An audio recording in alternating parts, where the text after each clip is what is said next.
All right, the last part of this lesson we'll discuss the pros and cons with Java futures, which we just talked about, and you'll see why they're extremely limited and therefore hopefully motivate why we need something better, namely completable futures. We could, of course, have just started talking about completable futures right from the start, but then you might have kind of missed the historical progression that led to the need for them. So let's go ahead and talk about that.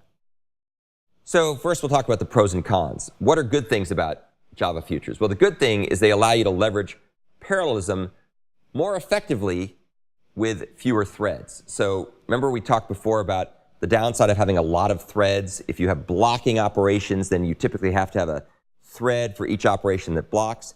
So you could end up with an awful lot of threads, and it might also make your code a little bit complicated to program.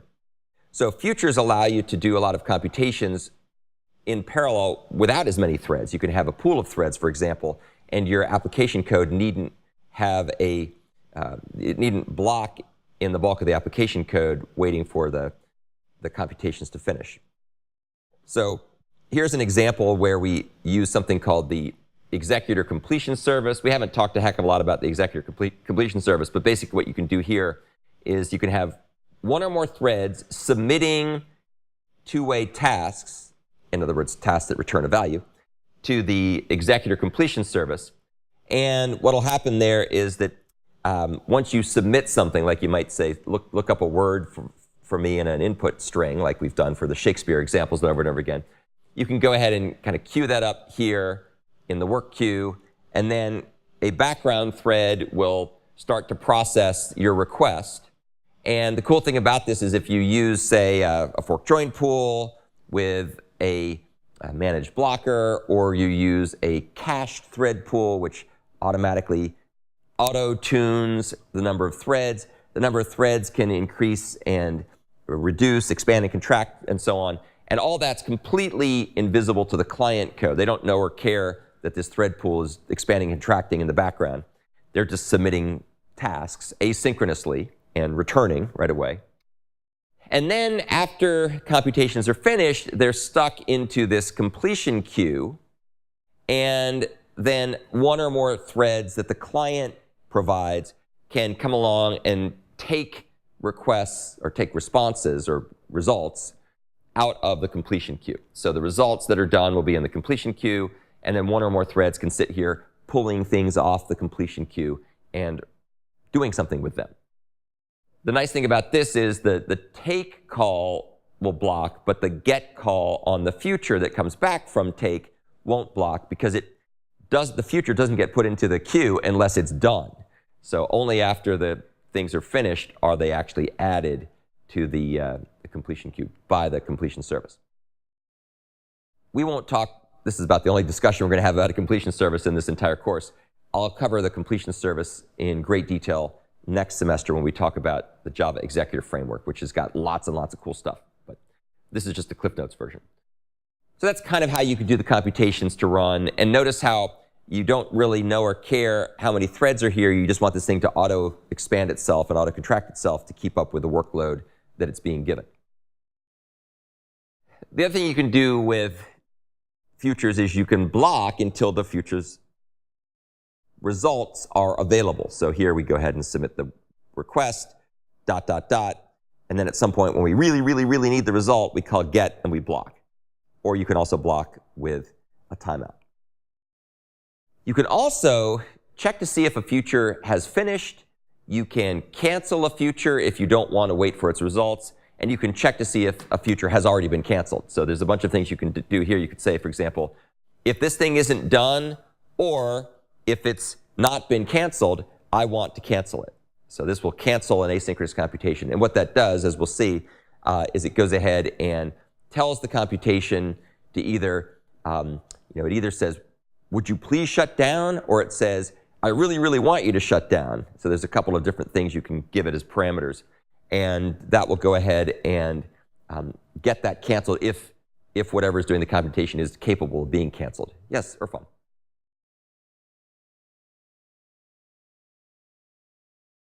Yeah. So take a look here with our example where we're going to go ahead and submit this lambda expression.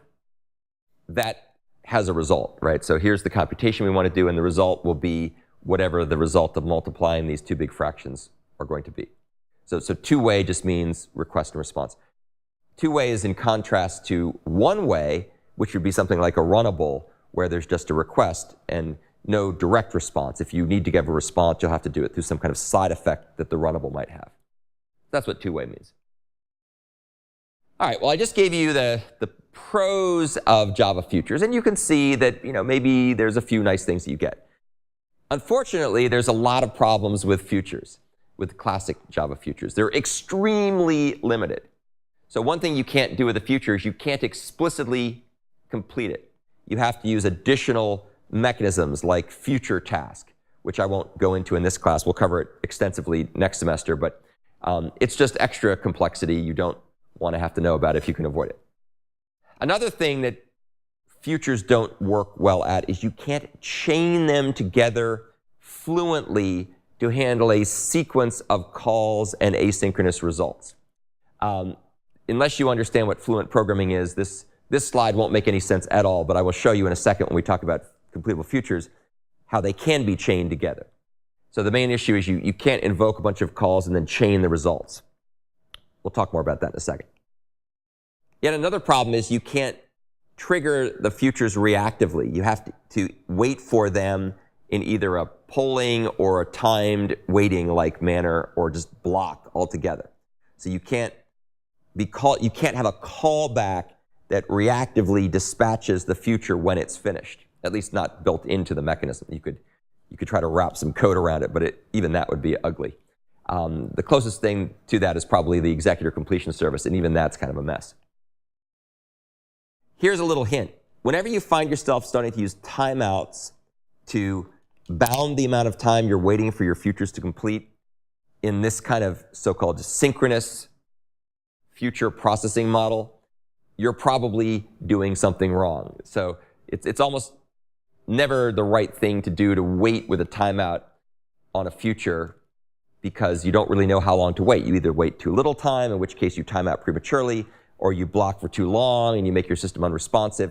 Whatever you're doing, you're probably doing something wrong. So you should probably, you can read this link for more about that. Yes? What would be the advantage? You wouldn't block your code indefinitely. So just like, almost anything in life, you don't want to just wait indefinitely because something may have happened and you'll never get the result at all. And in a computer environment, if you don't return at some point, you could make your program unresponsive. It'll just appear to the user as though it's hanging. So think about a web browser, for example, a web browser where you try to download a file from the internet.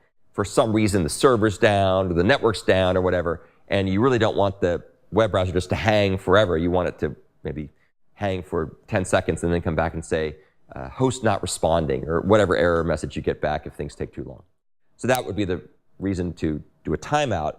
But as we'll see, timeouts have their own problems, especially when used with this type of a model.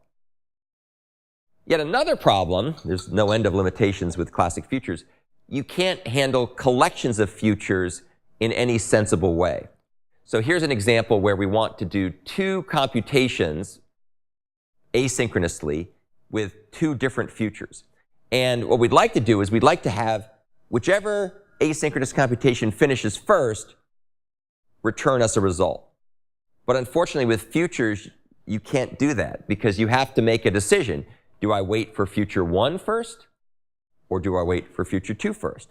If I wait for future 1 first, then if future 2 finishes first before future 1, I'm stuck here in future 1 because I can't get to this call till this guy's done. If I reverse the order, the opposite problem can happen. If I start getting cute and putting timeouts here and going in a loop, then I'm probably just busy waiting, and once again, I'm almost guaranteed to do something wrong.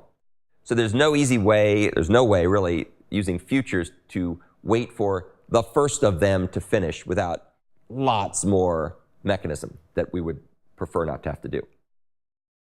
So the bottom line is that futures are awkward, they're inefficient, you can't compose them, they really are a very limited approach, and that's one of the reasons why languages that try to add concurrency by adding futures usually end up with all kinds of problems. And you don't have to go very far in the history of computing to see many, many problems with classic future-oriented programming styles.